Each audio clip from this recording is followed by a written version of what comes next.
Olá, seja bem-vindo, seja bem-vinda a mais um vídeo aqui do nosso canal. E o objetivo desse vídeo é fazer uma revisão de informática para a prova da PM Sergipe 2025, que vai acontecer amanhã.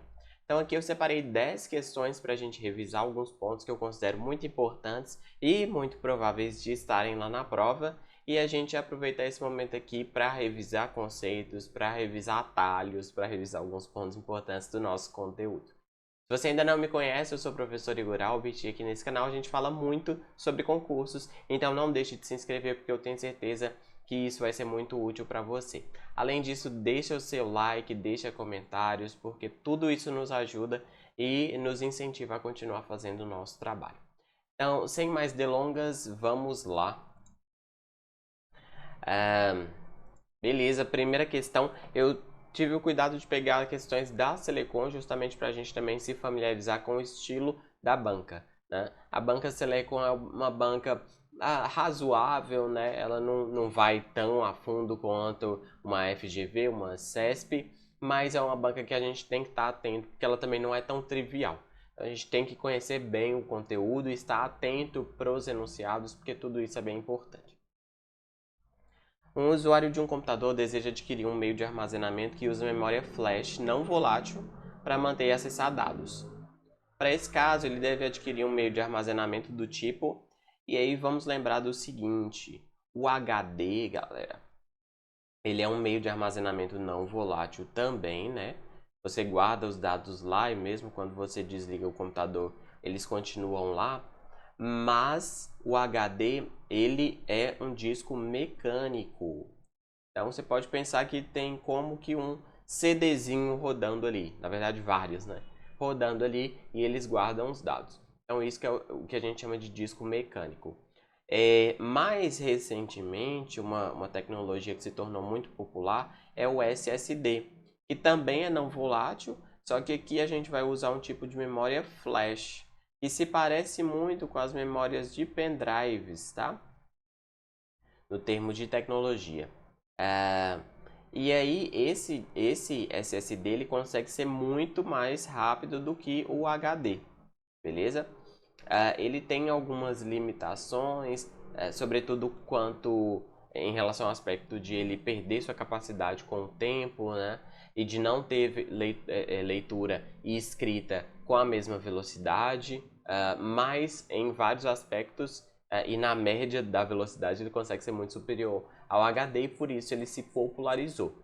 Agora também é importante destacar que ele é mais caro do que o HD, né? Mas aí, então nessa questão, quando se fala de memória flash, de memória não volátil, a gente precisa falar de SSD. Lembrando que DDR é um tipo de memória RAM, só que a memória RAM é uma memória volátil.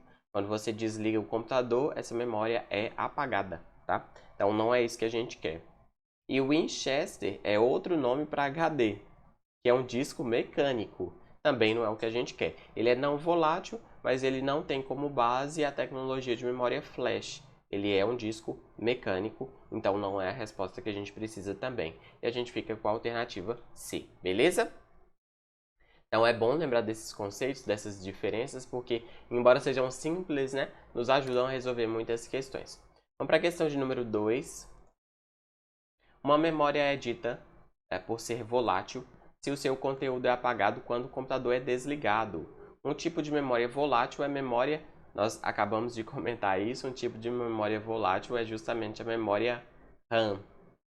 A memória ROM, ela é uma memória, aqui a própria significado dela, né, é Read Only Memory.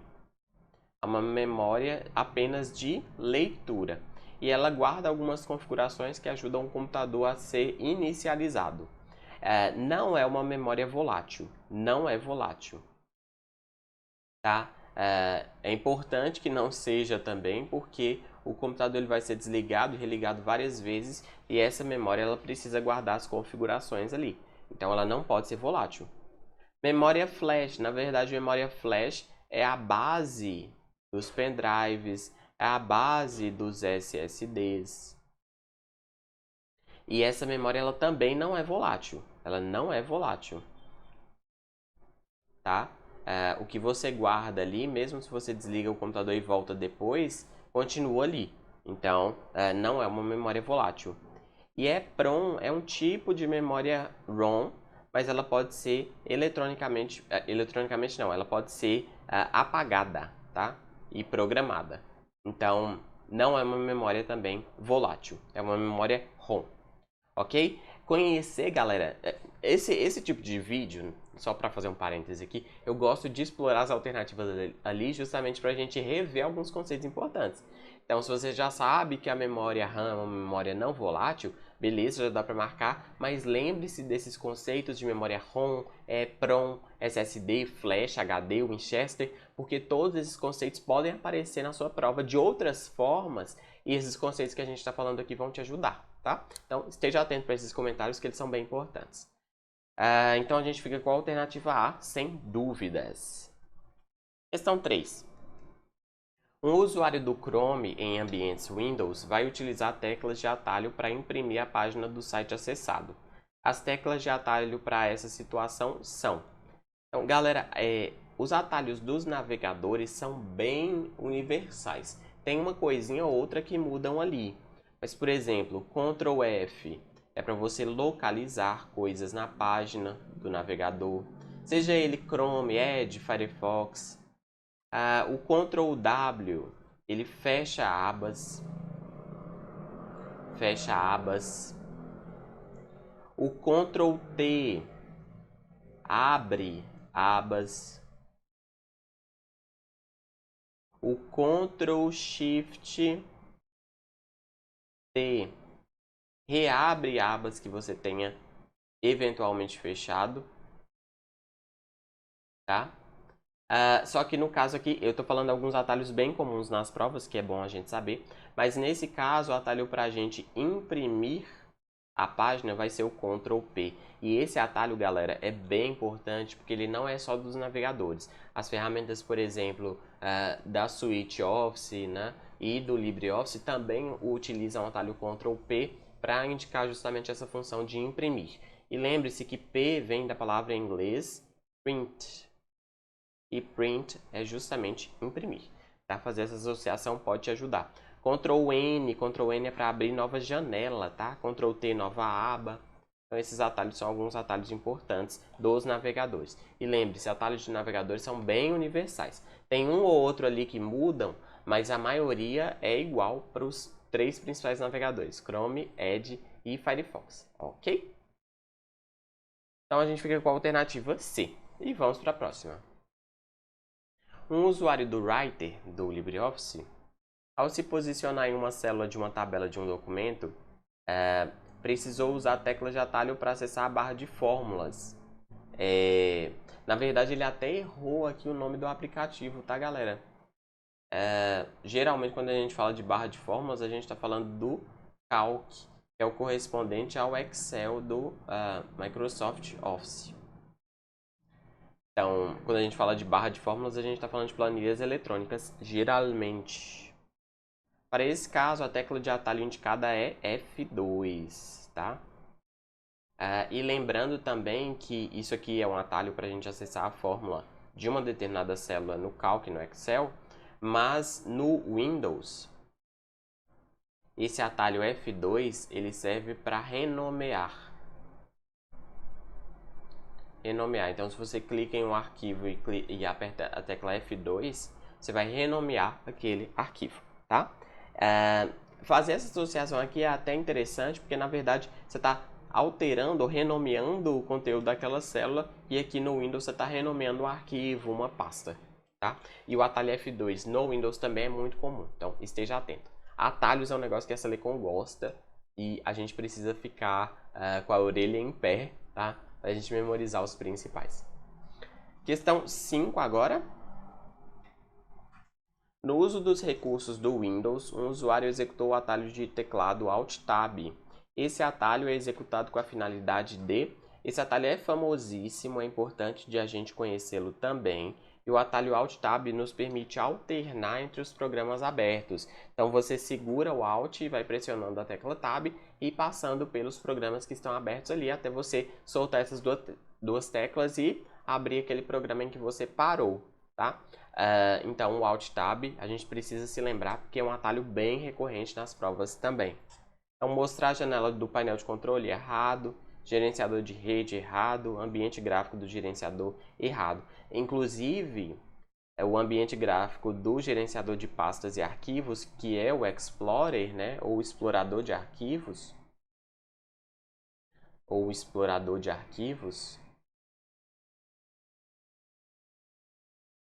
o atalho para abri-lo é Windows, tecla Windows, mais a tecla E, justamente de explorador, tá?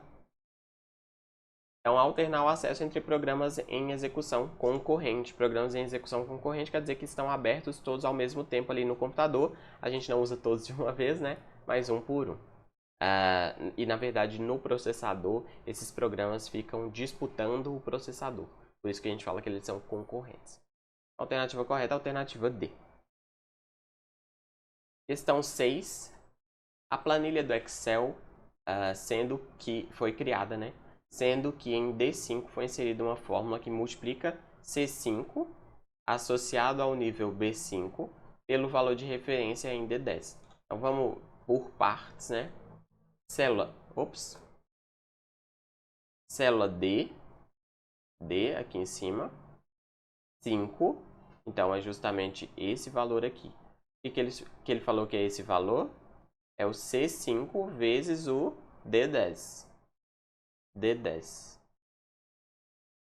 Então, 6 vezes 1.600 dá 9.600. 4 vezes 1.600 dá 6.400. 2 vezes 1.600 dá 3.200. Então, essa é a lógica que ele utilizou. Usando o conceito de referência absoluta, a gente vai falar um pouco disso, mas lembre-se que referência absoluta é representado pelo símbolo de cifrão. A gente já vai discutir um pouco disso, tá? Em seguida, essa fórmula foi selecionada e copiada para as células D6 e D7, como a gente viu aqui, porque elas seguem a mesma lógica. Para finalizar, em D8, a gente inseriu a fórmula que adiciona os três valores D5, D6 e D7. Então, D8 é a soma desses três. Nessas condições, as fórmulas inseridas em D5, D7 e D8 foram respectivamente. Então, D8, a gente está somando de D5 a D7. Então, tem que ser soma D5 a D7. E a gente apresenta isso com 2 pontos, né? Pode ser essa, pode ser essa. Essa aqui não pode ser, por quê? Porque quando eu coloco ponto e vírgula, quer dizer que eu estou somando apenas D5 e D7. Eu não somo D6. Então, essa aqui está errada. A C a gente já elimina. A D6 pode ser também, que ele usou 2 pontos. E a E a gente elimina também, porque ele usou ponto e vírgula. Então, a gente tem 3 opções aqui, já eliminamos uma. Vamos falar um pouco sobre referência absoluta e o que ela quer dizer. Pensa o seguinte. Você tem aqui na célula A1 de uma planilha o valor 10. Tá? E aí na célula B2, você quer fazer o valor 10, né, o valor de A1 mais 5. Então, aqui em B2, você vai fazer o seguinte. Você vai fazer A1 mais 5, tá? Isso aqui, a priori, vai ser 10 mais 5, que dá 15. Beleza, dá 15. Só que quando você copia essa fórmula para baixo, ele entende que as referências aqui também vão ser uma célula para baixo. Então, ao invés de pegar B1, quando você copiar essa fórmula para B3, ele vai pegar, ao invés de A1, ele vai pegar A2. Porque como você copiou uma célula para baixo, ele vai pegar a referência de uma célula para baixo. Ele vai entender o seguinte, ele está preenchendo vários ao mesmo tempo, então se ele somou esse com 5, depois ele vai querer somar o de baixo com 5 e assim sucessivamente. Esse é o pensamento padrão do Excel, tá? Então, o que ele vai fazer se você copiar para baixo essa fórmula? A2 mais 5. Vou fazer mais um exercício.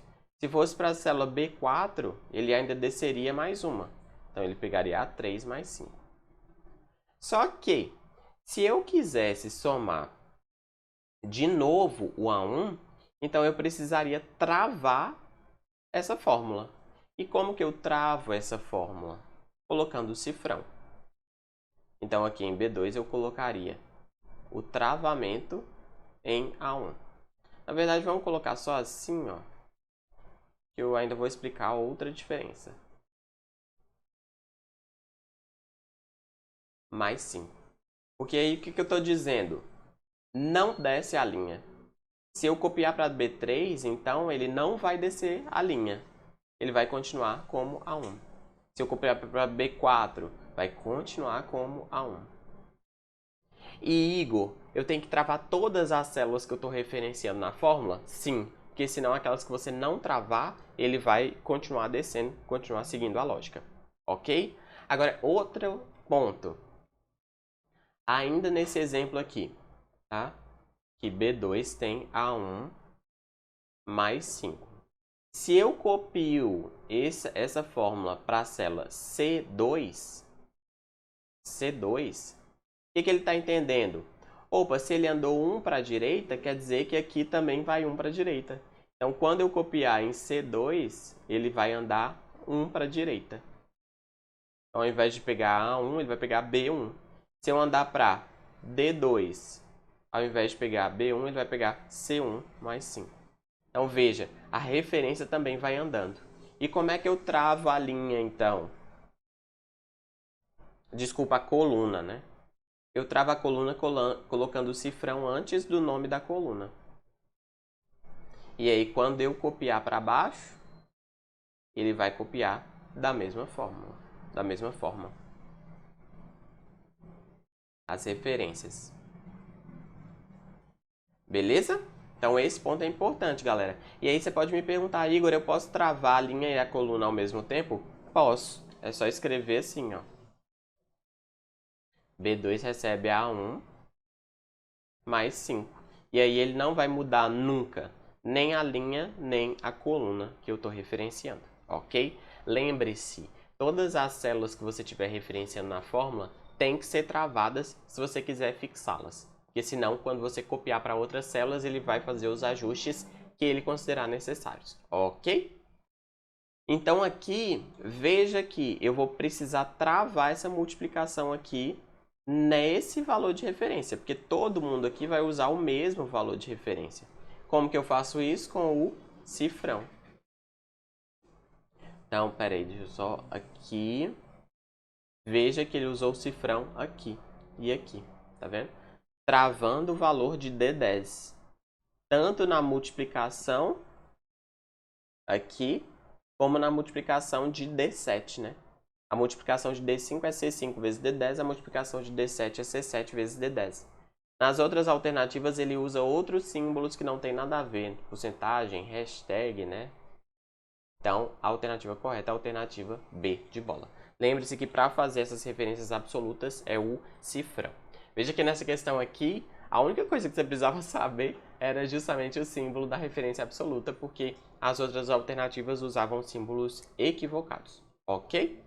E lembre-se, essas fórmulas soma são muito comuns e o próprio nome delas já indica o que elas fazem, que é a multiplicação ou a soma de valores, ok? Questão 7, questão de planilha também. Nessa planilha foi inserida em D5 a fórmula soma de A3. E aí veja, o que essa fórmula aqui está fazendo? Deixa eu só achar meu mouse. D5 eu estou somando A3 e D3. A3 e D3. Então, na verdade, eu estou somando A3 e D3. Igor, e se eu tivesse trocado ponto e vírgula por 2 pontos? Soma A3, 2 pontos, D3. Aí queria dizer que eu estava somando de A3 até D3, ou seja, eu ia somar todos esses valores aqui. Mas nesse caso eu somei com ponto e vírgula, quer dizer que eu estou somando apenas esses. Ou seja, em D5 eu vou ter o valor da soma de A3 e D3, que é 23 mais 17, soma 40. Então esse é o valor aqui. Em D7 a fórmula, se mod D3, 2. Vamos lá. O que a fórmula se faz? Primeiro eu tenho uma condição. Se essa condição for verdadeira, eu tenho esse valor aqui como retorno. Se não, eu tenho esse valor aqui como retorno. Então, vamos ver a condição. A condição é mod D3, 2 igual a 0. Vou anotar aqui. Mod D3, 2 igual a 0. O que essa fórmula aqui faz? Essa função aqui faz? Ela pega o valor de D3 e divide por 2. E olha o resto da divisão. Se o resto for 0, é verdadeiro. Se não for 0, é falso. Então, quanto que é D3? É 17. 17 dividido por 2 dá 8, sobra 1. Opa, esse é o resto. Então, a função mod é resto da divisão. Então, o mod deu 1. 1 é igual a 0? Opa, falso. Se deu falso, eu vou pegar o último valor aqui, que é Jardim Monte Carlo. Isso aqui vai para D7. Então, Jardim Monte Carlo vai ficar aqui, ok? Lembrando, às vezes nem precisa você gastar tanto neurônio nessas fórmulas, porque as alternativas vão eliminar muita coisa. Mas eu estou fazendo aqui porque é uma aula de revisão, porque a função se é bem provável de estar na prova e porque é interessante a gente revisar esses pontos aqui, tá? Mas use malícia na sua prova. Olhe as alternativas, vê o que você já consegue eliminar de cara e assim você consegue economizar tempo. E por fim, em D9, ele faz a média entre A3, B3, C3 e D3. Ou seja, ele faz a média desse pessoal aqui, tá? Nessas condições, o número visualizado em D5, a mensagem em D7 e a fórmula em D9 são respectivamente. Opa, a gente já sabe que o valor de D5 é 40, né? A soma lá deu 40. Então, a gente ficaria entre A e E. E aí a gente sabe também que o valor em D7 é Jardim Monte Carlo. Então, já matou. Só que, lembre-se, a fórmula média. Média é média, né? E aí você coloca aqui o intervalo que você quer calcular. Nesse caso, ele está calculando com 2 pontos, porque é de A3 até D3. Média, calcula mediana. Cuidado para você não confundir, tá? Então, a gente fica sem dúvidas qual a alternativa é. Veja que conhecendo apenas algumas funções, a gente já consegue eliminar muita alternativa, né? E já se encaminhar para a resposta correta. Então, use essa malícia também e busque economizar tempo sempre que possível. Não é para fazer as coisas desesperado e errar, tá? Sabendo a questão, errar por desespero. Mas é para você usar seu conhecimento para filtrar as alternativas e já escolher de cara aquela que você sabe que é correta, se possível, tá? Questão 8. Uma empresa vai implantar uma intranet em sua principal filial. Uma característica desse tipo de arranjo que o diferencia de um arranjo de internet tradicional é que nesse caso... Então, galera, o que é intranet? É uma rede interna de uma empresa. Só quem está dentro da empresa consegue acessar. A internet é essa rede mundial de computadores que você está utilizando para assistir essa aula no YouTube, né? Você usa para acessar redes sociais, acessar páginas da web. Então, isso é a internet que conecta os diversos continentes, os diversos países do mundo. Intranet é dentro de uma empresa. E extranet é quando eu pego essa intranet de uma empresa e disponibilizo para parceiros, para clientes. Então, eu torno o interno para mais alguém. Então, esse extra, né? Então, intranet conecta pessoas do mundo? Não. O gerenciamento é somente da empresa? Perfeito, é interno, né? A rede é gerenciada por todas as empresas que a compartilham? Não. Se fosse assim, talvez seria a extranet. Mas, na verdade, mesmo a extranet, eu tenho gerenciamento apenas por uma empresa e essa empresa disponibiliza funcionalidades para outras empresas parceiras. Então, nem seria extranet aqui também não. A rede é de uso público geral? Não, intranet é interna. Oferece acesso a uma grande variedade de conteúdos, inclusive de outras empresas? Não, é mais conteúdo interno mesmo. Alternativa B de bola. Questão 9, penúltima de hoje. Um funcionário da empresa cuiabana está utilizando o browser Chrome e executou os procedimentos abaixo. Ele configurou o endereço google.com como página inicial. Após navegar em diversos sites, ele está acessando o conteúdo do site cuja URL é esta aqui. Para acessar o site do Google configurado como página inicial, o funcionário deve executar o seguinte atalho de teclado. Opa, o atalho para a gente acessar a página inicial do navegador é o Alt Home. Lembre-se, até Home significa lar. Então já faz essa associação também. Alt Home é para você ir para a página inicial do navegador, que no caso era o Google Chrome. Então, sem dúvidas aqui, Alt Home. Última questão.